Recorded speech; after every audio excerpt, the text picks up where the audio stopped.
한국경제TV를 사랑해 주시는 가족 여러분 안녕하십니까? 파워인터뷰 박정윤입니다. 1990년대부터 2000년대 초반까지 전 세계 의사와 과학자들의 관심이 집중됐던 인간 게놈 프로젝트를 기억하는 분들 많으실 겁니다. 이제 국내에서도 정부 주도로 국민의 임상 유전체 공공 데이터를 통합 관리하고 정밀 의료와 디지털 헬스케어 연구에 개방하는 사업이 본격적으로 시작됐습니다. 우리나라 바이오 연구의 새로운 전환점이 될 국가 통합 바이오 빅데이터 구축 사업, 그 의미와 현안을 조명해 보겠습니다. 백농민 국가 통합 바이오 빅데이터 구축 사업단장을 소개합니다.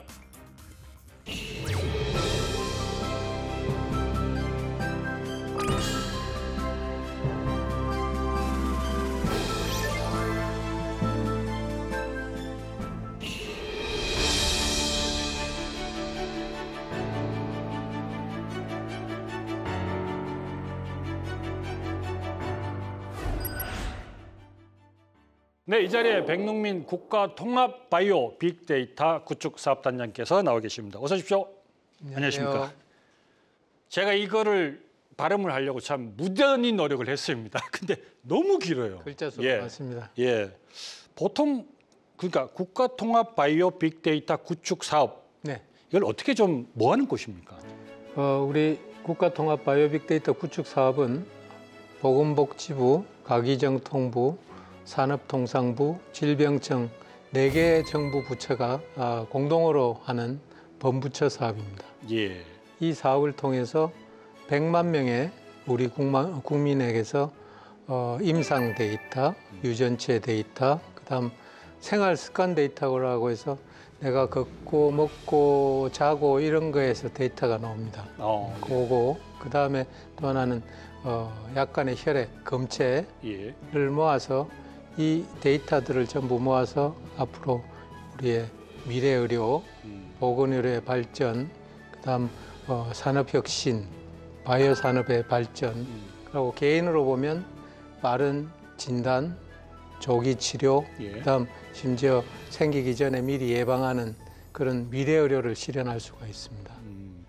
조금 전에 말씀해 주신 게 보건복지부, 네. 그다음 과기정통부, 네. 산업통상부, 질병관리청 이게 4개 부처하고. 네. 그리고 한국보건산업진흥원, 네. 그리고 보건의료정보원, 네. 한국과학기술정보원 이렇게 이제 4개 부처와 3개 기관이 3개 기관뿐만 아닙니다. 네. 더 있습니까? 예. 그래서 지금 정부 정책 연구 기관이 4개가 들어와 있고, 예. 그 다음에 관리하고 같이 사업을 하는 그 외에도 우리 일반인과 환자를 같이 기증자를 모으는 참여 의료기관만 38개가 있고, 그다음 우리 시스템을 구축하는 기업들도 한 20개 정도 들어와 있고 하는 전체 참여한 기관 수만 따져도 50개가 훨씬 넘는 굉장히 큰 사업입니다. 네, 그렇군요. 근데 이게 이제 오래전부터 시작이 됐을 거라는 생각이 드는데 이게 시작된 지 얼마 안 되더라고요. 제일 큰 이유는 역시 경제적인 이유입니다. 굉장히 비용이 많이 드는 연구 사업이라서 영국의 예를 들면 영국 20년 전에 처음 시작할 때 영국도 역시 많은 사람이 반대를 했는데 반대한 제일 큰 이유는 사업비가 조그만 나라 GDP만큼 드는데 그걸 꼭 해야 되느냐. 그때는 이제 비용이 더 들었거든요. 예. 유전체 분석 비용이나 또는 연구 비용이 훨씬 비쌌기 때문에 지금은 이제 거기 비하면 많이 내려가서 우리도 우리 경제 수준에서는 충분히 감당할 크기의 사업이지 않을까 생각이 됩니다. 지난해부터 시작이 된 거는 아무래도 세계적으로 좀 돌아가는 추세가 바이오나 바이오 헬스 산업의 성장도 맞물려 있을 것 같고 네. 또 특히 요즘 들어서는 이제 AI하고도 맞물려 있기 때문에 이 데이터를 갖고 이제 사업을 할 수 있는 부분이 여러 가지가 있겠죠. 네, 맞습니다. 거기에 대한 어떤 사업의 인식도 분명히 존재했을 거라고 생각이 듭니다. 당연합니다. 네. 이미 의학은 데이터 사이언스입니다. 예. 건강도 데이터 사이언스입니다. 이런 변화의 추세, 데이터가 AI의 원료이기도 하지만 우리 의료에 있어서는 벌써 오래전부터 10여 년 전부터 20년 전부터 데이터 없이는 발견할 수 있는 새로운 질병의 원인, 건강 이외에 건강한 사람 건강하고 아픈 사람 이런 기전에 대해서 이해를 하는데 데이터가 없으면 불가능하다는 걸 일찍 알았기 때문에 저희가 이런 데이터를 모으려고 굉장히 노력을 해왔고 예. 그 노력의 결실이라고 할 수 있겠습니다. 그럼 이 데이터가 이제 모이면 조금 전에 말씀해 주신 대로 어떤 유전자 분석이라든지 뭐 게놈 프로젝트 이런 것들도 다 하실 수가 있다는 얘기인 거죠? 맞습니다. 예. 저희가 말하는 바이오 빅데이터라고 표현하는 바이오 빅데이터는 크게 봐서 하는 이야기고 예. 그 안에는 뭐 대표적인 게 임상 데이터라고 하는 게 있습니다. 임상 예. 데이터는 여러분이 병원 가시면 보통 피 뽑고 소변 검사하고 혈압 재고 뭐 키 재고 이렇게 해서 나오는 걸 임상 데이터라고 합니다.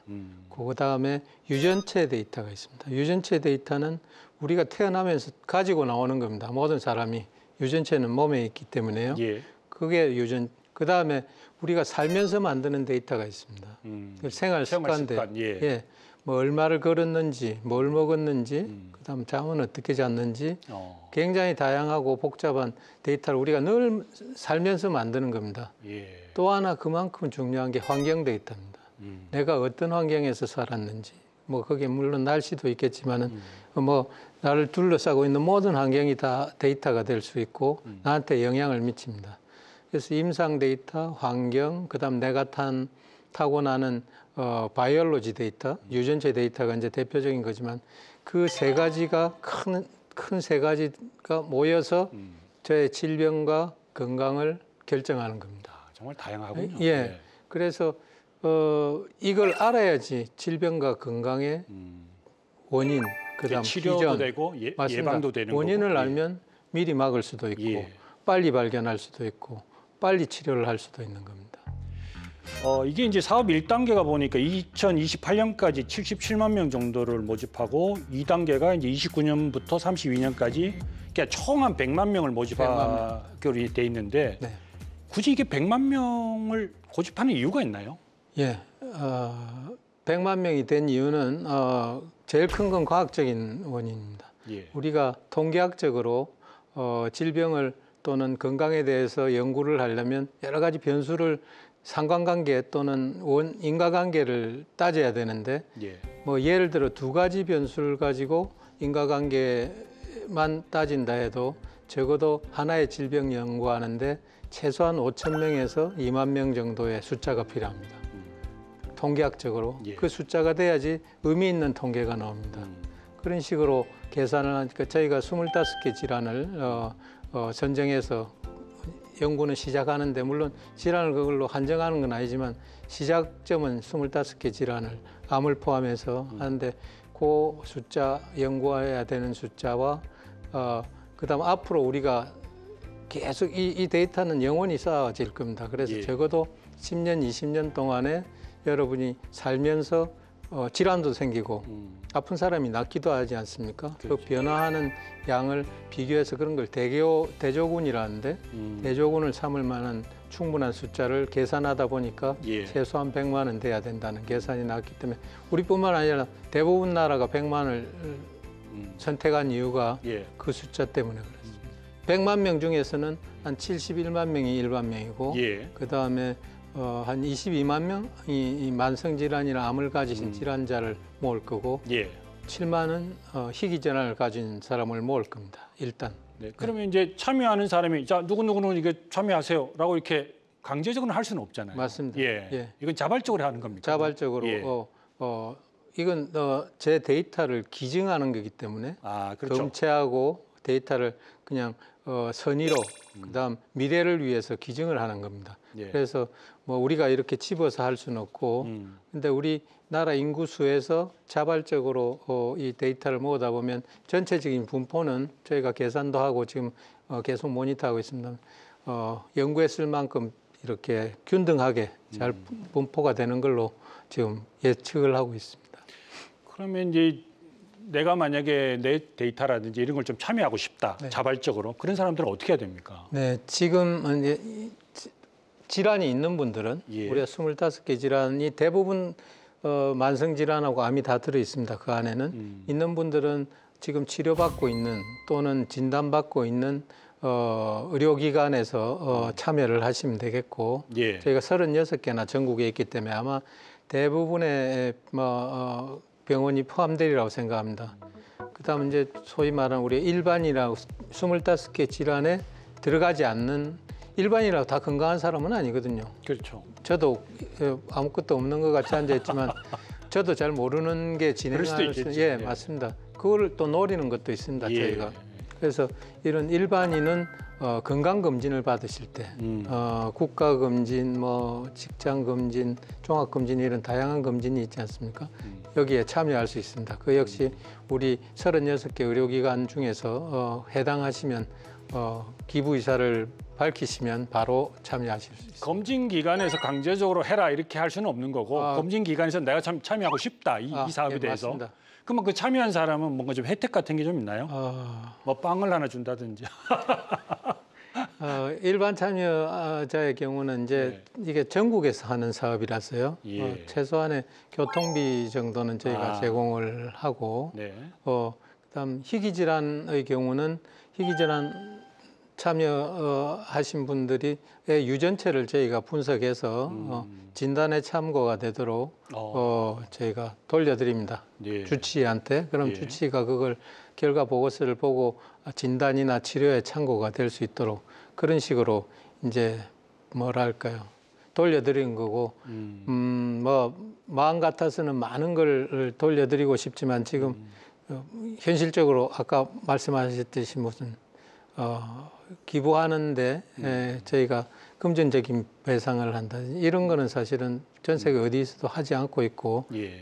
저도 뭐 윤리적으로도 옳지 않다고 생각하고. 그러면 우리나라의 이런 사업이 다른 나라하고의 아까 이제 미국, 영국 같은데 하고 좀 차이점이란 게 있나요? 예, 뭐 데이터를 많은 국민들의 데이터를 모은다는 거는 바이오 면에서는 다 뭐 똑같은 이야기일 수도 있는데 우리나라가 다른 나라가 못하는 게 몇 개 있습니다. 그 네. 대표적인 게 우리는 임상 데이터 면에서는 굉장히 체계적이고 표준화된 데이터를 다른 어떤 나라보다 많이 갖고 있습니다. 질 좋은 데이터를. 단지 여러 의료기관에 흩어져 있다는 게 큰 문제인데 저희는 기증을 받아서 기부 동의서를 받아서 그 데이터를 한 곳으로 모을 작정입니다. 그래서 흩어져 있는 문제를 그렇게 해결하고 그렇게 모인 임상 데이터, 생활 습관 데이터를 내가 가진 유전체 데이터와 통합을 해서 저희는 관리를 하려고 그럽니다. 그렇게 해서 연구 자료로 이렇게 통합된 뭐 비교적 완벽한 형태로 통합된 데이터를 제공하는 것도 저희가 뭐 다른 나라에서 하기 힘든 것 중에 하나라고 생각을 합니다. 그 아무래도 이제 이런 데이터가 쌓이고 이런 것들이 사업화가 되거나 분석이 잘 되면 결국 후세대, 우리 세대, 다음 세대, 이 세대들한테 또 정밀 치료할 수 있는 어떤 자산을 만들어주는 그런 효과가 분명히 있는 거겠죠. 당연합니다. 예. 저희가 지금 사업은 작년에 시작했지만은 예.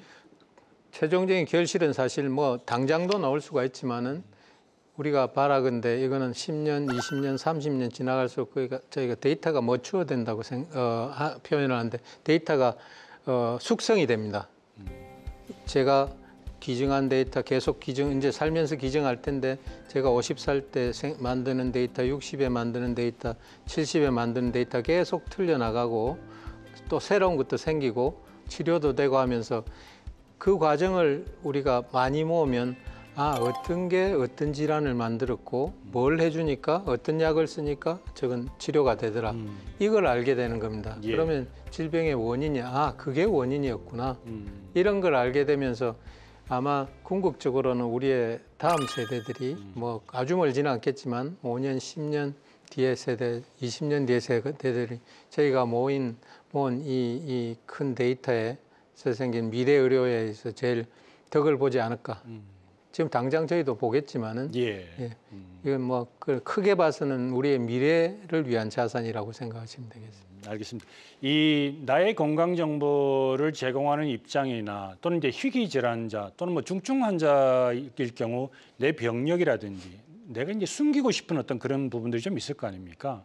근데 그런 부분이 이제 예를 들어서 뭐 내가 갖고 이제 데이터를 주게 되면 그게 뭐 다른 사람들한테 알려지거나 그렇게 그런 염려하는 분들 좀 있을 텐데. 맞습니다. 예. 그게 이제 뭐 개인정보의 문제, 예. 예, 우리 법도 있지만은 예. 그런 거는 뭐 모든 사람이 사실은 데이터 비즈니스 하는데 첫 번째 걱정이 그겁니다. 그래서 우리는 이 사업을 처음 계획할 때 애당초 개인 식별자를 모으지 않게 했습니다. 그러니까 제가 데이터는 주지만은 그 데이터가 제 데이터라는 건 하나도 없습니다. 제 근처도 개인 식별자가 없기 때문에 설사 누가 데이터를 봐도 이게 누구의 데이터고 어디서 온 건지는 전혀 알 수가 없습니다. 예. 그런 면에서 안전하고, 두 번째는 그 쌓은 데이터들도 데이터의 민감도에 따라서 등급을 나누어서 데이터를 제공할 생각입니다. 그리고 데이터를 활용하는 것도 아무나 데이터를 들고 가서 하는 건 아니고 데이터는 반출을 절대 안 합니다. 예. 우리가 클라우드 기반의 가상 연구 환경을 만들어서 모든 연구자들에게 제공할 거고, 그럼 연구자들은 물론 자기 컴퓨터에서 시작은 하겠지만은 우리 컴퓨터 안에서 서버 안에 들어와서 연구를 해야 됩니다. 폐쇄된 서버 안에서. 예. 그리고 데이터 활용하는 것도 데이터를 가져가지 못하고 그 안에서만 보기만 봅니다. 네. 보고 연구 결과 역시 반출할 때 결과만 반출할 수 있는데 미리 저희가 심사를 거쳐서 가지고 가도 되는 것만 반출을 하는 그런 형태로 단계별로 굉장히 철저한 보호막이 있어서 데이터 개인정보가 유출되리라는 걱정은 할 수는 있겠지만은 사실적으로 불가능합니다. 개인정보 유출될 개인정보도 없고. 그럼 이제 많이 모아놨는데 정말 이렇게 아주 해킹을 심하게 당했다든지 그런 염려는 조금 시기상조인가요? 아니면 그런 거에 대한 대비도 같이? 그렇지 않도록 저희가 만반의 준비를 할 거고 저희가 보안 등급도 전 세계에서 가장 높은 보안 시설을 할 겁니다. 예. 뿐만 아니라 예를 들어 혹시 누가 해커가 들어왔다 해도 아까 말씀드렸듯이 개인 식별자가 없기 때문에 데이터만 잔뜩 있는 겁니다. 그러니까 혈압 숫자 120에 80, 190, 130에 10 이런 것만 잔뜩 있고 체중 잔뜩 있고 그다음에 감기약 먹은 날짜 이런 것만 잔뜩 있고 그렇기 때문에 이게 누구 건지를 해커가 알 수가 없습니다. 그러니까 박정윤이라는 사람이 데이터를 주면 내 이름과 박정윤은 없습니다. 그러니까 이제 그 휴대폰 번호나 주민번호는 없고 키, 몸무게, 혈액형 그렇죠. 이런 그런 것만 그것도 흩어져 있으니까. 그러면 개인이 이게 제가 자료를 드렸지 않습니까? 그러면 내 이제 병명이나 이런 것도 쭉 나올 텐데 계속 데이터를 드리면 저한테 오는 거는 거의 없잖아요. 그냥 그 의사한테 이제 제가 맡고 있는 가는 의사분한테 이 친구가 이런 게 좀 있으니까 위험도가 있으니까 참고하시오 이런 것만 가는 거죠. 예, 그건 제공한 의사는 사실 누가 누군지 의사는 알 수가 있겠죠. 그러겠죠. 예, 그거는 당연한 게 질병을 치료하시는 의사가 이 환자에게 설명을 해서 기증을 기부를 하도록 한 거기 때문에 그건 서로 관계가 모를 수가 없는 거고. 네. 예, 우리는 그게 박정윤인지 이런 건 전혀 없고 남자 여자만 있을 뿐이고. 예, 그렇습니다. 이 데이터를 이제 어떻게 가공하느냐 또는 어떻게 쓰느냐 또 요구하는 데가 엄청 많을 거라고 봐요. 맞습니다. 그게 개인 사업자가 될 수도 있고 대기업이 될 수도 있고 또 의료기관이 될 수도 있고 바이오 헬스 하는 데도 있을 수 있을 것이고. 그럼 무료로 주는 겁니까? 아니면 일정 부분의 어떤 유료로 전환이 되는 건지. 저희가 이제 막 모으기 시작해서 사실 아시겠지만 데이터를 모은다고 쓸 수 있는 건 아닙니다. 예. 쓸 수 있도록 저희가 그렇죠. 표준화하고 정제하고 해서 데이터셋을 만들어서 이제 저희가 제공하게 될 텐데 첫 번째 셋은 초기에 모인 걸 가지고 아마 내년 말쯤에 제공하게 되리라고 생각합니다. 예. 근데 이 데이터는 연구자들은 다 누구나 와서 볼 수가 있고 연구 목적에 맞춰서 본인이 우리 데이터셋에서 검사를 해서 이 데이터셋 가지고 이런 연구가 되나? 처음에 들어가면 이제 그런 걸 하게 됩니다. 자기가 한번 테스트를 해보는 거죠. 파일럿 스터디를 해서 띄워보면 답이 따닥 나오면 나 이거 가지고 대규모 연구를 해야 되겠어. 이런 식으로 이제 진행이 될 텐데 아마 이게 아주 의학 연구자 그다음 산업계 저희가 바라기는 누구나 한테 쓸 수 있도록 할 생각 그런 바람이 가지고 있고 초기에는 저희가 아직 이거를 뭐 유료로 할지 돈을 얼마를 받을지 그런 거는 저희가 연구 중에 있지만은 초기에는 아직 그 과금에 관해서는 결정한 게 없어서 예. 좀 진행하면서 해야 될 것 같고 내년에 첫 번째 데이터셋 공개할 때는 뭐 요건 부분은 아직 결정한 바가 없습니다. 지금 활용 부분은 조금 이제 결정이 된 건 없고 다만 지금 빨리 데이터를 좀 모으는 게 중요한 맞습니다. 거니까. 예. 네. 예. 그래서 우리 사업 이름이 구축 사업이에요. 예. 그래서 우리 국민 여러분들께서 관심이 있으시면 네. 또 많이 그거를 후대를 위해서도 의견을 예. 주시면 저희가 거기에 맞춰서 예. 활용을 최대한 활용할 수 있게 만들 작정입니다. 가장 기대되는 효과는 뭐라고 생각하세요? 제일 기대되는 효과는 뭐 건강과 질병의 원인과 인과관계를 파악해서 그게 이제 정밀의료고 미래의료입니다. 파악해서 모든 사람이 질병을 예방할 수 있고 빨리 발견하고 조기 치료를 받을 수 있고 예. 이런 개인적인 것도 있지만은 맞춤 치료도 받고 그다음 그게 나가서 보건의료의 발전, 그다음에 우리 산업의 혁신, 또 일자리 창출 그런 식으로 이게 확장되는 데이터의 활용을 해서 우리나라 모든 보건의료가 발전하는 그런 그림을 저희는 그리고 있습니다. 알겠습니다. 이게 좀 결국은 이제 삶의 질의 향상이 되고 이제 희귀 질환 이런 것도 좀 그걸 해결할 수 있는 물론이죠. 네. 방법론이 또 나올 수도 있는 거겠죠. 새로운 패러다임의 예. 의료가 생길 겁니다. 이런 질문을 좀 드려봐야 될 것 같아요. 이제 뭐 그 단장님은 한국의 슈바이처라는 닉네임으로 좀 많이 알려져 있고 베트남, 몽골 등지에서 이게 그 소위 언청이라는 수술을 참 많이 해주시고 또 무료로 해주셨는데 네. 특별히 좀 하게 된 동기랄까요? 그런 네. 이제 봉사 활동에 대해서 이제 어떤 계기로 좀 하게 되신 건지. 제일 처음엔 저희가 한 30여 년, 35년 정도 됐는데 좀 이런 얼굴 기형, 저는 이제 전공이 얼굴 기형 수술입니다. 얼굴에 예. 뭐 입술뿐만 아니라 눈, 코, 입, 뭐 머리 기형은 다 수술을 하는데 네. 제일 처음에는 이제 얼굴 기형이 있어서 얼굴 기형이 있으면 사회생활을 못 합니다. 밖에 안 나가려고 그러고 우리는 특히 외모에 전부 굉장히 예민하지 않습니까? 예. 그러니까 밖에 안 나가고 집에만 숨어 있고 한데 수술을 해서 정상적인 사회생활을 할 수 있게 만들 수가 있는데 수술하자고 결정하고 오라고 기다리고 있었더니 환자가 이제 안 오는 거예요. 수술 받으러. 이유를 알아봤더니 돈이 경제적인 어려움이 있어서 도저히 수술은 못 받겠다. 그때만 해도 의료보험 이런 게 안 됐었습니다. 얼굴 네. 기형이. 그래서 이제 이 경제적인 이유 때문에 수술을 못 받는다는 게 말도 안 된다. 그래가지고 주변에 뜻있는 분들이 모여서 이제 십시일반으로 그런 기금을 만들어서 우리나라에서 1명, 2명 수술을 해주기 시작했습니다. 예. 이게 커지고 상당히 알려지고 많은 사람을 수술하게 됐을 때 또 우리나라가 이미 이제 그때는 그 당시 중진국이라고 했는데 경제적으로도 상당히 발전하고 그래서 우리나라뿐만 아니라 우리보다 더 어려운 데는 더 이런 환자도 많고 어려울 텐데 거기서도 같은 걸 한번 해봐야 되겠다 해서 역시 뭐 여러 기부도 받고 해서 그래서 외국으로 나가게 됐는데 그게 하필 그 당시에 막 수교를 다시 한 베트남이었습니다. 예. 그래서 그 베트남하고 처음에 1996년에 처음 이런 사업을 시작했고 올해로서 30년 30년. 됐네요. 네. 네. 한 전체 한 몇 명 정도 이렇게 또 새 삶을 4,500명 정도 한 것 같습니다. 예. 그러면 앞으로도 계속 이 일은 하실 네, 그렇습니다. 네. 그렇군요. 정말 존경합니다. 그런 부분.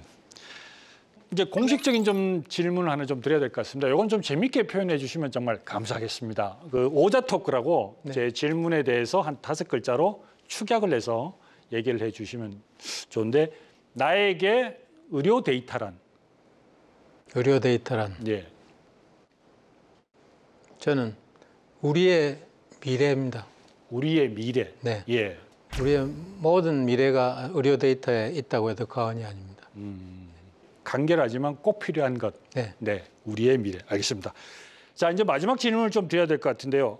이런 이제 데이터가 막 쌓이고 쌓이다 보면 저희 이제 코로나 이렇게 와도 충분히 거기에 대해서 대응할 수 있는 아마 힘이 좀 생길 것 같아요. 네, 맞습니다. 그러니까 굉장히 중요한 의미를 좀 많이 가질 것 같다라는 생각도 제가 인터뷰하면서 많이 느끼는데 이런 부분은 굉장히 이제 국민들의 참여가 정말 적극적으로 좀 했으면 좋겠다라는 생각이 드는데 단장님으로서 꼭 이런 얘기 하고 싶다 아니면 또 국민들한테 바라는 게 있으면 해주시기 바라겠습니다. 우리 바이오 빅데이터는 우리 미래 의학의 토대이고 우리 국가의 핵심 경쟁력의 바탕입니다. 이 데이터를 모으는 데는 물론 방대한 인프라가 필요하고 우리 국민 한 사람 한 사람의 자발적인 참여를 통해서 데이터를 기증할 수 있는 국민의 신뢰가 필요하고 세 번째로는 이 데이터를 활용할 수 있는 연구 능력, 그다음 연구 기술, 연구의 인프라 역시 필요합니다. 이렇게 모아서 쓰인 큰 데이터가 모이면 우리는 이 데이터를 통해서 미래 의료, 미래 산업 그리고 앞으로 모든 국민이 건강하고 오래 살 수 있는 그런 사회를 만들고자 합니다. 예. 국민 한 사람 한 사람이 이걸 위해서는 국민 여러분의 관심과 그리고 이 데이터 기여가 필요합니다. 알겠습니다. 많이 참석해 주기 바랍니다. 알겠습니다. 오늘 말씀 감사합니다. 감사합니다.